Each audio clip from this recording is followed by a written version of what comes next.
ایک رات جب دسمبر کی ٹھنڈی ہوا کھڑکی سے اندر آ رہی تھی، عالیہ مصلے پر بیٹھی تھی، آنکھوں میں آنسو تھے، دل بھاری تھا۔ اس نے دھیرے سے کہا، یا اللہ!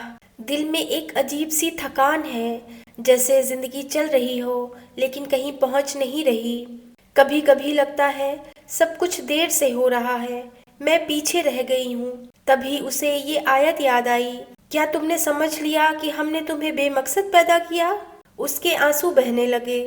اس رات اس نے ایک فیصلہ کیا کہ اب وہ اپنی زندگی کو مقصد کے ساتھ جیے گی، اور اس نئے سال میں نیو ایئر ریزولیشن نہیں لے گی بلکہ اپنی زندگی کو ٹرانسفارم کرے گی۔ اس نے اپنی زندگی کو ڈائریکشن دینے کے لیے 9 پاورفل ریمیڈیز تیار کیں۔ عالیہ نے سب سے پہلے اپنی نیت کو ٹھیک کیا۔ اب وہ صبح اٹھتی تو کہتی، یا اللہ! آج جو بھی کام کروں، آفس، گھر، سب تیری رضا کے لیے ہو۔ وہ سمجھ گئی تھی کہ اللہ اپنے بندے کی نیت کو دیکھتا ہے۔ اسے اکثر یہ حدیث یاد آتی، اعمال کا دار و مدار نیتوں پر ہے۔ اس لیے ہر کام شروع کرنے سے پہلے وہ اپنی نیت کو چیک کرتی تھی۔ عالیہ پہلے صرف تب نماز پڑھتی تھی جب اس کا دل کرتا تھا، لیکن اب اس نے ڈسپلن سیکھا۔ جب الارم بجتا، دل کہتا، سو جاؤ عالیہ، کل سے پڑھیں گے، لیکن دماغ کہتا، کل بھی یہی کہا تھا، اٹھو، اللہ بلا رہا ہے۔ عالیہ نے سیکھا، ڈسپلن موٹیویشن کا انتظار نہیں کرتی۔ عالیہ کے دل میں ایک گہرا درد تھا۔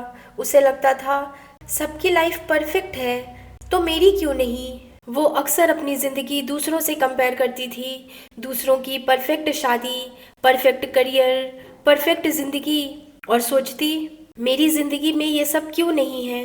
لیکن پھر اس کا دل کہتا، وقت سے پہلے کسی کو کچھ نہیں ملتا۔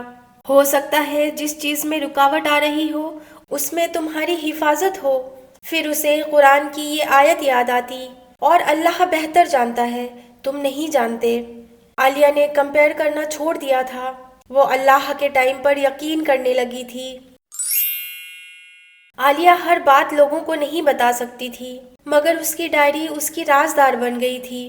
وہ لکھتی، آج میں کمزور محسوس کر رہی ہوں، آج میں اللہ کے زیادہ قریب ہوں، آج میں نے اپنی غلطی مانی۔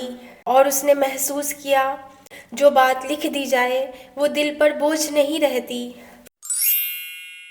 پہلے عالیہ کو ہر چیز انسٹنٹ چاہیے ہوتی تھی، کسی کا رپلائی، کسی کی اٹینشن، رزلٹ، لیکن اب وہ رکنا سیکھ رہی تھی۔ اس نے یہ آیت یاد رکھی، اور آخرت بہتر ہے اور باقی رہنے والی ہے۔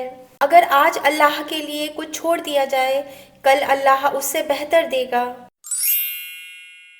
پہلے عالیہ کے فیصلے یا تو جذبات سے ہوتے تھے یا لوگوں کے مشورے سے، لیکن اب عالیہ پہلے سوچتی ہے، پھر دعا کرتی ہے، استخارہ کرتی ہے، اور استخارہ کے بعد اس کا دل ہلکا ہو جاتا ہے۔ اور اگر راستہ کبھی مشکل ہوتا تو وہ کہتی، شاید اللہ مجھے بچا رہا ہے۔ عالیہ پہلے یا تو چپ رہتی تھی یا پھر ٹوٹ کر بول دیتی تھی۔ اب اس نے سیکھا، سچ بولو لیکن نرمی اور ادب کے ساتھ۔ قرآن کہتا ہے، اور لوگوں سے اچھی بات کہو۔ اس کی آواز اب کمزور نہیں تھی، مگر اس میں ادب اور نرمی تھی۔ عالیہ سمجھ گئی تھی، دل جیتنا ہے، بحث نہیں کرنی۔ وہ اپنی بات دعا جیسی کرتی تھی، کیونکہ اس کا کام صرف کہنا تھا، ہدایت دینا اللہ کا کام ہے۔ عالیہ نے خود سے ایک وعدہ لیا، میں ایک ایک قدم کر کے نیکی کی طرف بڑھوں گی۔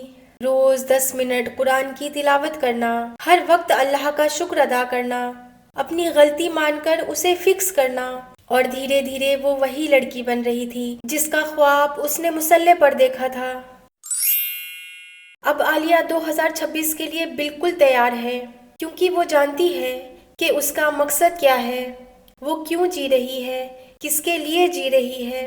اس نے پھر سے مصلے پر بیٹھ کر ہاتھ اٹھائے، یا اللہ ہمیں صاف نیت، ڈسپلن اور اپنے وقت پر یقین عطا فرما۔ ہمیں بہتر فیصلے کرنے کی سمجھ، نرمی کے ساتھ بولنے کا ادب اور چھوٹی چھوٹی اچھی عادتیں نصیب فرما۔ 2026 کو ہماری زندگی کا بہترین سال بنا دے۔ آمین۔